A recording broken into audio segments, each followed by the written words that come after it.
무릉도원을 찾아서 도연명의 도화원기와 그 노래. 안녕하세요, 여러분.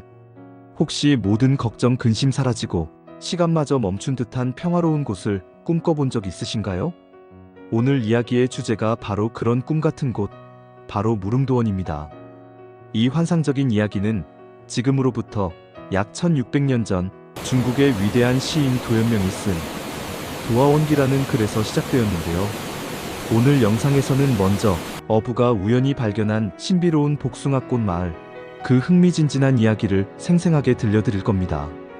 그리고 도연명이 이 이야기 뒤에 덧붙인 아름다운 시 한 편을 함께 감상하며 그가 이 낙원을 통해 정말로 하고 싶었던 이야기는 무엇이었는지 그 속마음을 깊숙이 들여다볼 거예요.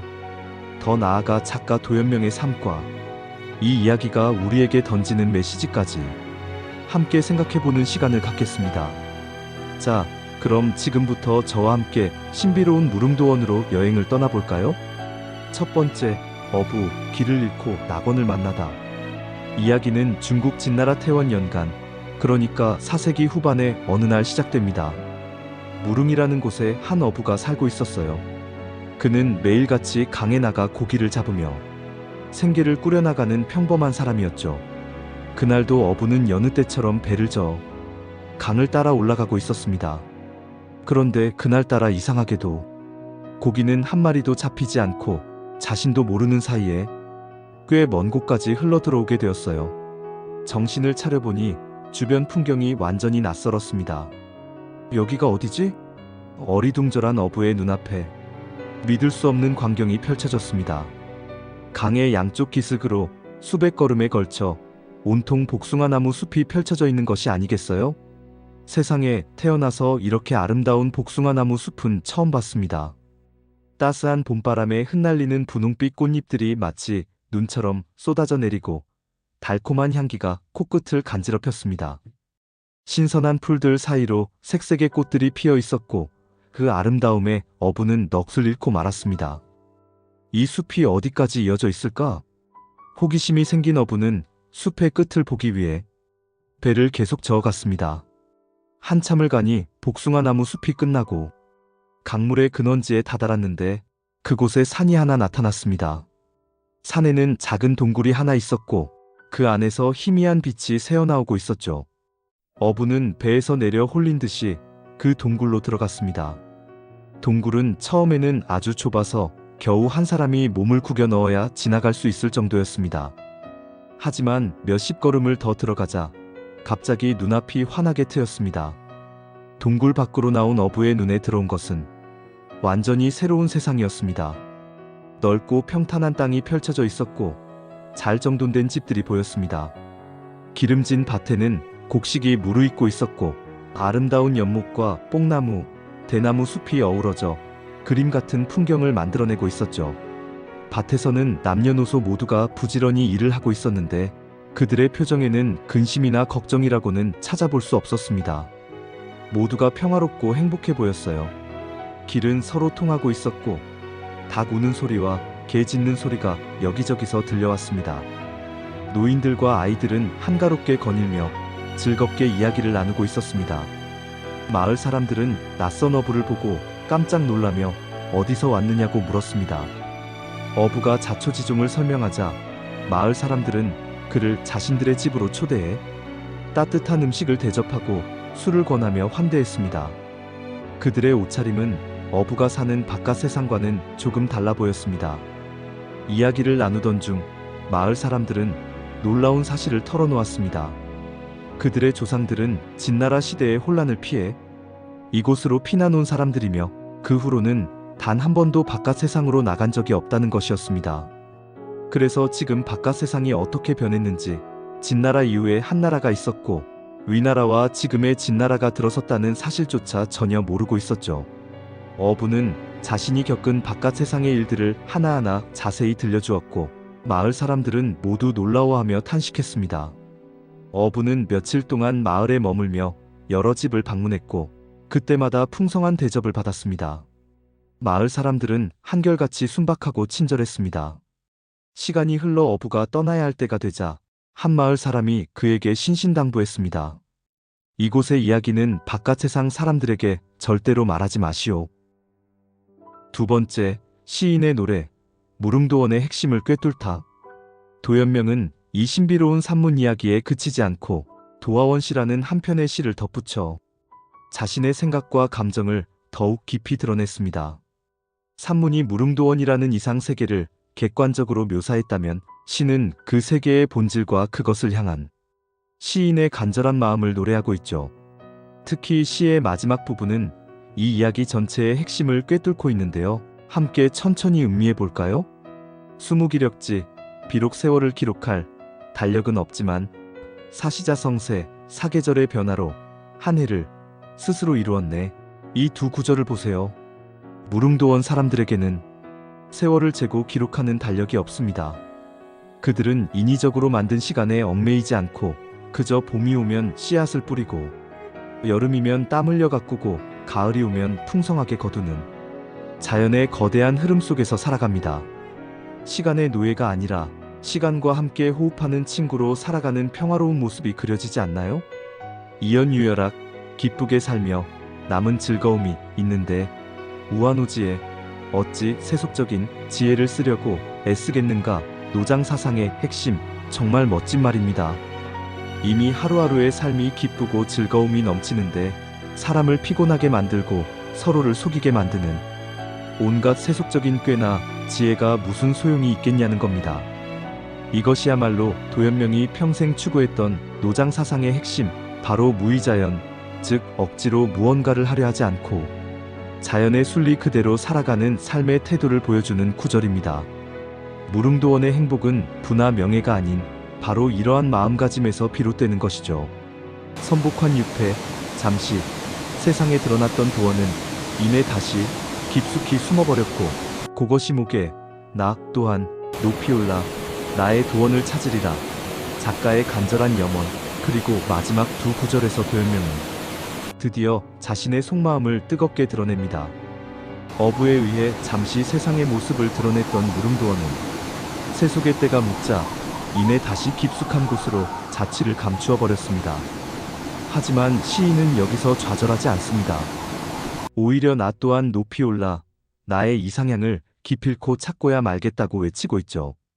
이 시를 통해 우리는 도화원기가 단순한 상상 속의 이야기가 아니라 혼탁한 현실에 대한 비판이자 시인 도연명 자신의 삶과 철학이 응축된 간절한 외침이라는 것을 알 수 있습니다. 세 번째, 도연명.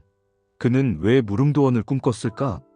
그렇다면 도연명은 왜 이토록 간절하게 자신만의 도원을 찾으려 했을까요? 그의 삶을 들여다보면 그 이유를 짐작할 수 있습니다. 그의 본명은 도잠, 연명은 그의 자입니다. 그는 관리 집안에서 태어났지만 그의 삶은 결코 순탄치 않았습니다. 도연명이 살았던 동진 시대는 정치적으로 매우 혼란스러운 시기였습니다.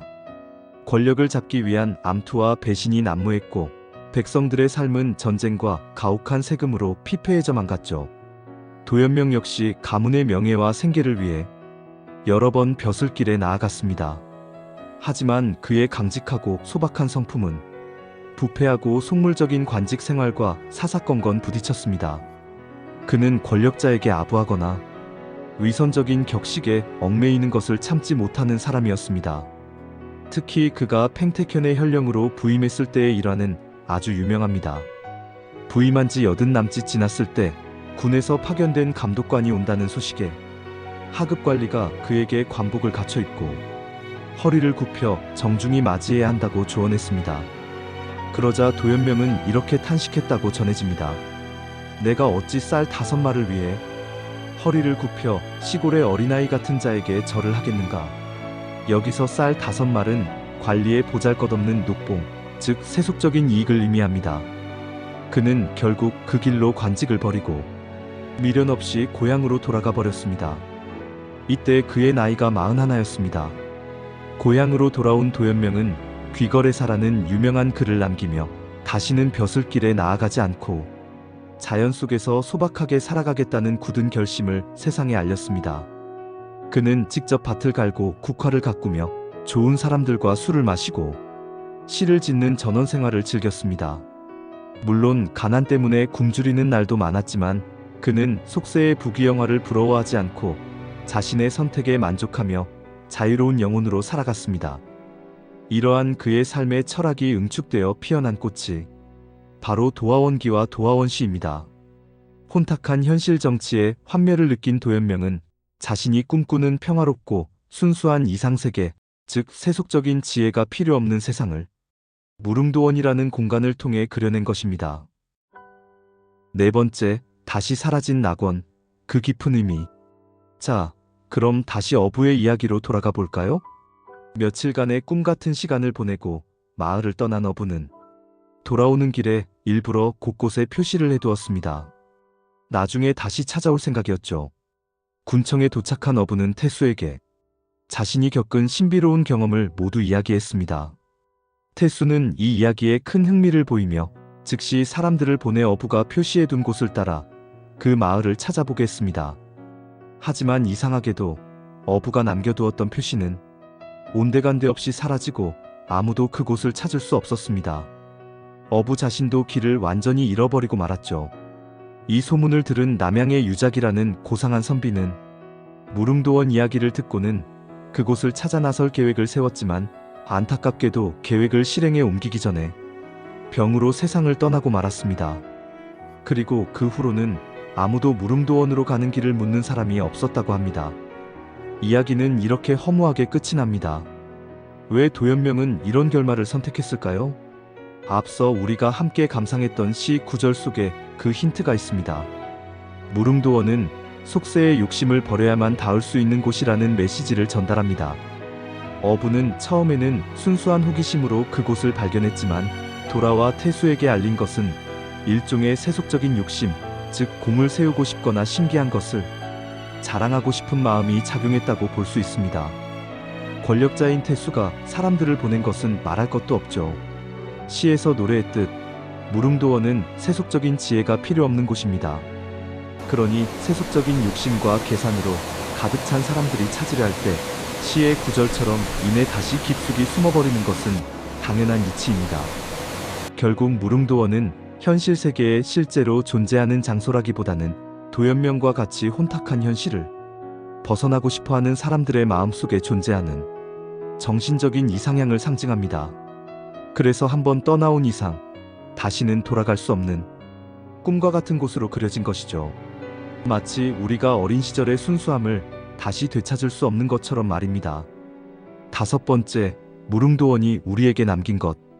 도연명의 도화원기는 발표된 이후 1600년이 넘는 시간 동안 수많은 사람에게 영감을 주었습니다.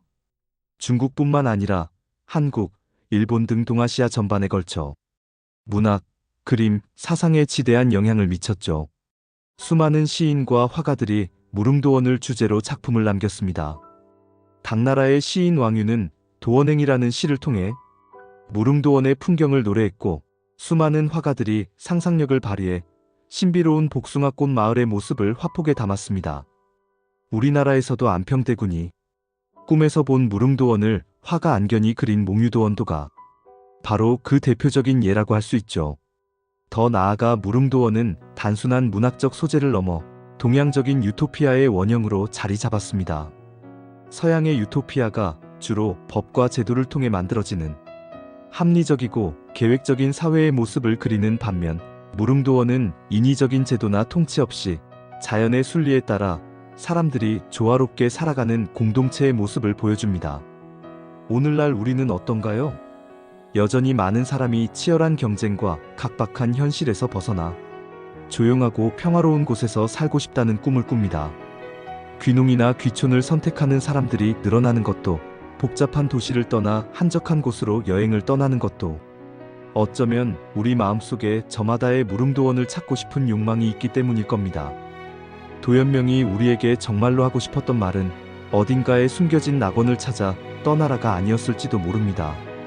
오히려 그는 무릉도원 사람들의 삶의 방식을 통해 우리가 어떻게 살아야 행복할 수 있는지에 대한 질문을 던지고 있습니다. 자연과 더불어 소박하게 살아가고 이웃과 정을 나누며 세속적인 지혜를 잠시 내려놓고 마음의 평화를 찾는 것. 그것이 바로 우리가 현실 속에서 만들어갈 수 있는 진정한 무릉도원이 아닐까요? 자, 오늘 저와 함께 떠나본 무릉도원으로의 여행 어떠셨나요? 도연명의 이야기와 시를 통해 잠시나마 일상의 시름을 잊고 마음의 평화를 얻는 시간이 되셨기를 바랍니다. 오늘 이야기가 재미있고 유익하셨다면 구독과 좋아요, 공유 잊지 마시고요. 저는 다음에 더욱 흥미롭고 알찬 이야기로 다시 찾아오겠습니다. 시청해주셔서 감사합니다.